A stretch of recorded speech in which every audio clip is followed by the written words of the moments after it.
agora sobre como o vírus se espalha entre as pessoas.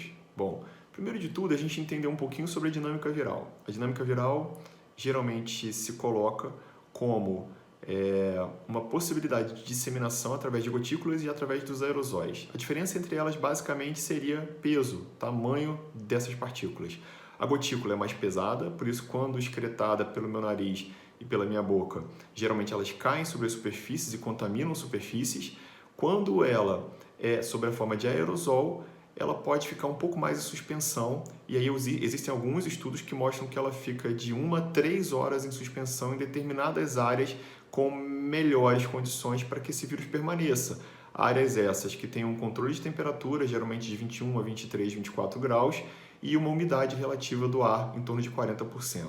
Essas seriam as condições ideais para o vírus se manter até 3 horas, teoricamente, nos estudos que foram feitos do ponto de vista experimental.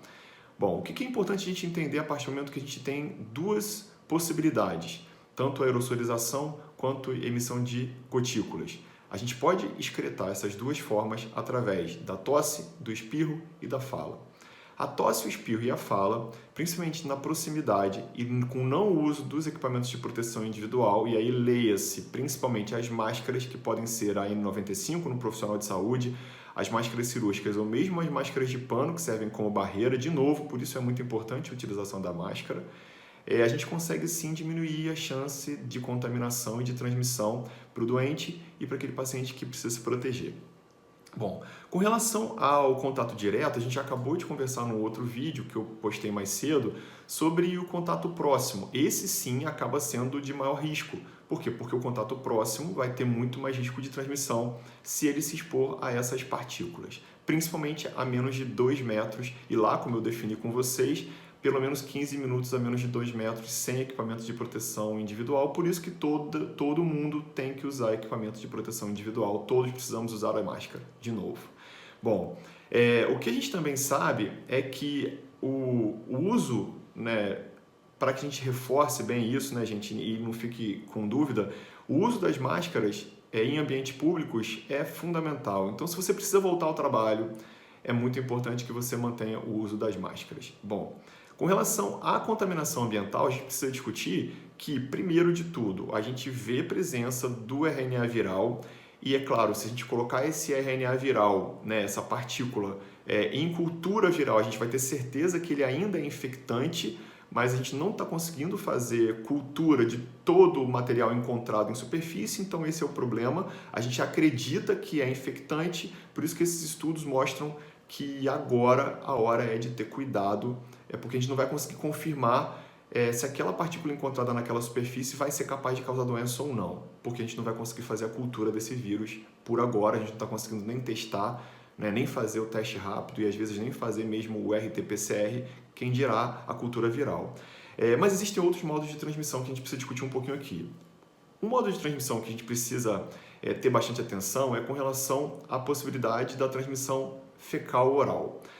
Vocês viram na mídia que na semana passada foi encontrado RNA viral nas redes de esgoto no Rio de Janeiro. Bom, isso é muito importante porque a excreção viral pelas fezes acontece a partir do momento em que esses vírus se replicam no trato gastrointestinal.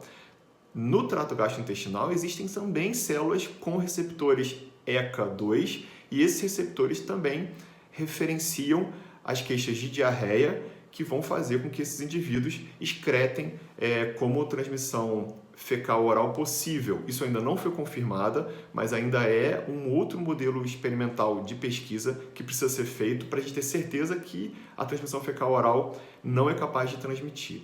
Uma outra forma possível de transmissão seria a transmissão materno-fetal.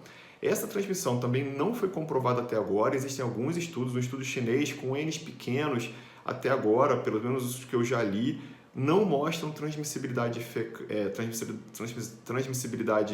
para o feto. Existe um relato de possibilidade, mas outros relatos um pouco maiores não. E é claro que se a mãe num bebê recém-nascido, o cuidado tem que ser com a transmissão aerógena. Essa é a recomendação até agora mais bem determinada. É claro que a Sociedade Brasileira de Obstetrícia tem recomendado que se as pessoas planejam gravidez, que realmente esperem um pouco para que a pandemia passe, essa é a orientação da sociedade, e a gente entende que é muito razoável e é importante realmente que a gente tenha cuidados, porque a gente ainda não sabe dos efeitos teratogênicos, se eles existem com relação ao feto.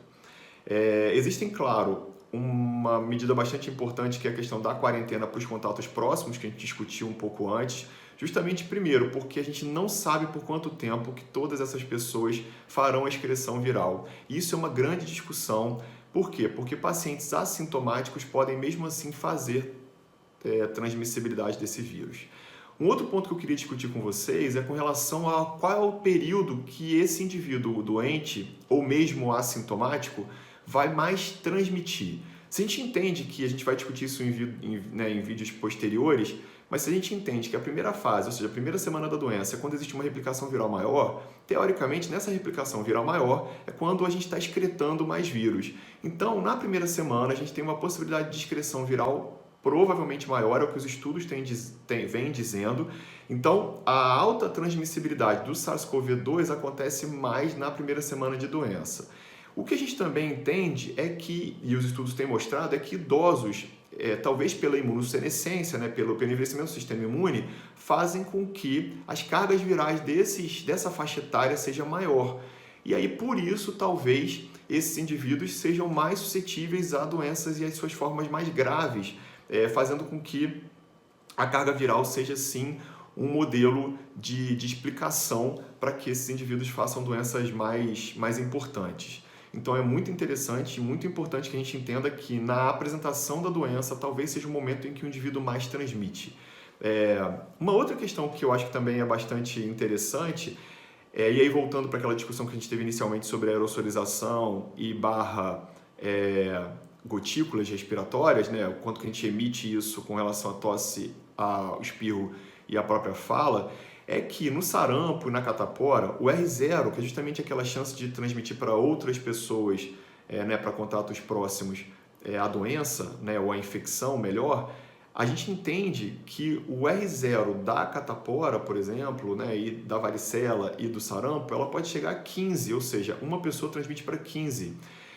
Nesse ambiente de aerosolização que acontece com esses vírus, a chance de contaminação é muito maior, o que não acontece de forma tão expressiva, ou pelo menos não foi documentado, com o SARS-CoV-2, que ele, sim, em alguns ambientes ele pode chegar a 6 a 7, mas depois de algumas medidas de cuidado, ela pode reduzir bastante, 2, 3, que foi a média estabelecida, até menos do que isso, se o indivíduo está com EPI e devidamente protegido. Então é muito importante que a gente entenda que esse fator de transmissão, ele pode colocar o paciente em mais risco ou não, principalmente dependendo se é um contato próximo e principalmente se não está de uso de máscara, gente. Então, de novo, usem a máscara, por favor, principalmente se forem sair de casa. Existe um relatório que eu também queria colocar, que é o relatório do professor Cao. Esse professor, um estudo chinês publicado, mostra que a duração mais curta de excreção viral, ou seja, quanto tempo que eu doente, eu infectado, vou excretar vírus. Bom, a gente ainda não sabe. O que a gente entende é que a média de excreção foi de 8 dias, tá? Então, um tempo mínimo de excreção foi descrito de 8 dias, melhor, até um tempo máximo, pelo relatório do professor Cao, de 37 dias, ou seja, eles variam de 8 dias, eles param de excretar no 8º dia, ou até excretam até 37 dias. E eu vou de novo falar sobre essa paciente que eu atendi mais cedo. Essa paciente tem 40 dias de apresentação de doença. Ela ainda tem um IgM e um IgG positivo, ou seja, ela ainda tem anticorpos de fase mais aguda presentes. Ela tem 71 anos, ela já tem o IgG positivo, mas ela ainda tem o IgM positivo.